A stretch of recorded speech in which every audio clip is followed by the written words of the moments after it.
Perjanjian Giyanti merupakan suatu peristiwa besar di masa silam. Situs sejarah ini hadir sebagai perekat ingatan kolektif masyarakat dengan peristiwa tersebut. Perjanjian ini lahir sebagai sebuah kesepakatan segitiga politik antara Pakubuwana III, Pangeran Mangkubumi, dan Perserikatan Perusahaan Dagang India Belanda atau VOC pada 13 Februari 1755. Nama Giyanti sendiri diambil dari lokasi penandatanganan perjanjian, yakni di Desa Janti. Dalam pelafalan Belanda, ia tersebut sebagai Giyanti, dan secara tertulis ia terbaca sebagai Giyanti. Tempat tersebut sekarang dikenal dengan Dukuh Kerten, Jantiharjo, Karanganyar, Jawa Tengah. Di masa silam, perjanjian Giyanti ini dibuat dalam rangka meredam api konflik yang telah terjadi berlarut-larut. Pasca perpindahan Keraton Kartasura ke Surakarta, api dari peristiwa Geger Pecinan ternyata belum mati tepat di sumbunya. Ketika itu, Mangkubumi yang membantu Pakubuwana II dalam meredakan api konflik mendapatkan hadiah berupa sebidang tanah dari Pakubuwana II. Namun, luas tanah yang diberikan rupanya menimbulkan kecemburuan.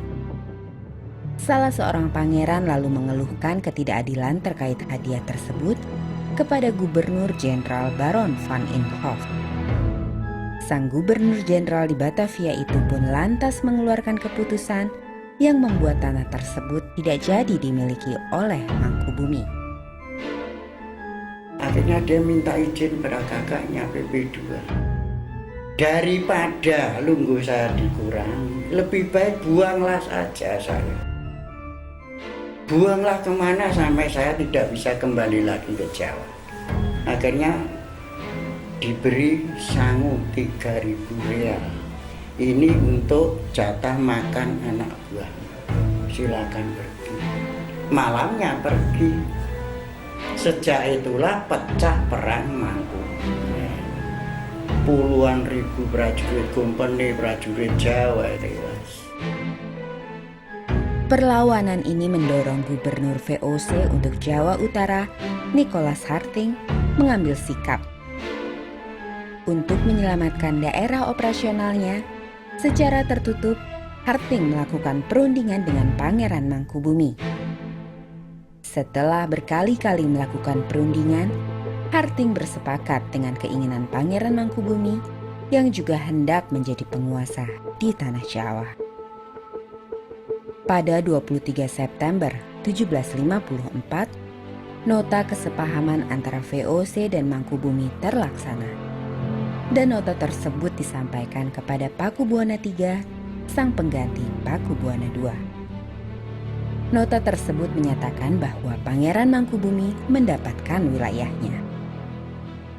Pada 4 November 1754, Pakubuwana III menyatakan persetujuannya terhadap hasil perundingan Gubernur Jawa Utara dengan Mangkubumi tersebut. Surat pernyataan itu disampaikan oleh Pakubuwana III kepada Gubernur Jenderal VOC Jacob Mosrau. Kesepakatan ini mendorong terjadinya sebuah perjanjian besar yang ditandatangani di Desa Giyanti beberapa kilometer di sebelah timur Surakarta. Penandatanganan perjanjian Giyanti ini menjadi pangkal dari terbelahnya tanah Jawa menjadi dua bagian atau yang dikenal dengan istilah Palian Nagari. Hal ini menjadi awal mula naik tahtanya Mangkubumi di Yogyakarta sebagai Sri Sultan Hamengkubuwono I dengan gelar Senopati Ingalogo Saitin Panotogomo Khalifatullah sejak ditandatangani perjanjian tersebut pada 13 Februari 1755. Lalu 2 hari kemudian, namanya tanggal 15 Februari 1755, lalu itu ada pertemuan untuk meneruskan pembagian aspek tadi, yaitu atribut-atribut keraton. Antara lain yaitu keris yang menjadi pusaka raja, itu diserahkan pada Sultan Hamengkubuwono pertama. Kedua, bahasa. Jogja meneruskan ada dialek namanya bahasa Bakungan. Bahasanya juga punya identitas. Kalau ada yang satu unggih, yang satu injih, lalu tari. Kalau Yogyakarta begini ya, di atas ini semua lebih gagahan. Jogja Solo lebih ke halus, lalu sampai pakai tutup kepala, itu yang disebut blakon. Ya, Yogyakarta pakai mendol di sini ya. Surakarta sebaliknya yang mepes gitu kan. Masyarakatnya itu lalu pilah dalam soal tadi, ya penampilan, gaya dan klaim gitu ya, itu wong Solo, wong Yogyo. Akan tetapi, keterbelahan masyarakat Jawa tersebut tidak terjadi seketika pasca perjanjian Giyanti.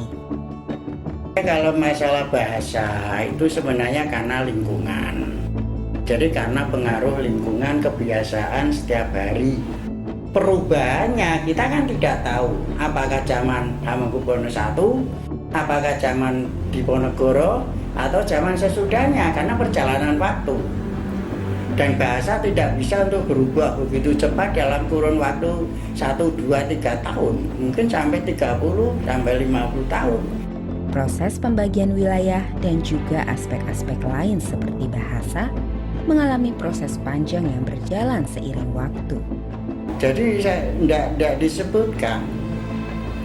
Jadi wilayah mana itu hanya terdapat di dalam pembicaraan yang berkepanjangan itu. Baru selesai itu sekitar 20 tahun. Perjanjian Giyanti yang tidak merinci pembagian wilayah pada gilirannya menimbulkan rentetan-rentetan peristiwa. Pembagiannya itu sengaja diacak sepertinya, sehingga ada banyak wilayah-wilayah yang tumpang tindih satu sama lain.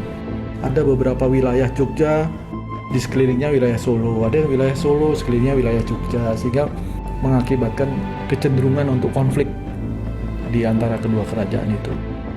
Sementara itu, pasca perjanjian Giyanti, Raden Mas Said atau Pangeran Sambernyawa yang dahulu membantu Mangkubumi masih terus melakukan pemberontakan.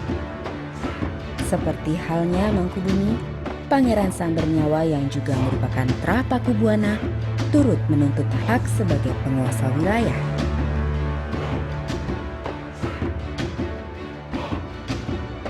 Dalam gerakannya, pada Oktober 1755, Pangeran Sambernyawa berhasil mengalahkan satu kelompok pasukan VOC. Kemudian, pada Februari 1756, ia juga hampir membakar keraton yang baru didirikan di Yogyakarta. Setelah perang bertahun-tahun, VOC akhirnya menyudahinya dengan penandatanganan Perjanjian Salatiga pada 1757. Perjanjian ini membuat tanah Jawa kembali terbagi. Pada perjanjian ini, disepakati bahwa Pangeran Sambernyawa mendapat sebagian dari wilayah Kasunanan Surakarta. Dengan wilayah kekuasaan yang dikenal sebagai Kadipaten Mangkunegaran, Pangeran Sambernyawa pun berjatah tahta dengan gelar Kanjeng Gusti Pangeran Adipati Aryo Mangkunegoro Lono Joyo Miseso Senopati Ingalogo Satrio Rogo Mataram ing Nagari Surakarta Hadiningrat. Keterbelahan Jawa ini kemudian hari belum berhenti. Pada 1813, di masa Gubernur Jenderal Thomas Stamford Raffles dari Kerajaan Inggris, Kesultanan Yogyakarta juga terbelah dengan lahirnya Paku Alaman. Dengan demikian, tanah Jawa kemudian memiliki 4 wilayah pemerintahan. Masing-masing tumbuh dengan perbedaan model dan orientasi politik. Hal ini pun mengantarkan Jawa pada rupa yang beragam. Dinamika politik yang digerakkan oleh angin revolusi pada masa pertengahan 1940-an membuat masing-masing mengalami nasib yang berbeda. Hal ini berujung pada perbedaan status hingga hari ini. Di masa Republik Indonesia, Kasunanan Surakarta dan Kadipaten Mangkunegaran menjadi situs cagar budaya. Sementara, wilayah Yogyakarta yang di dalamnya juga terdapat Paku Alaman menjadi daerah istimewa.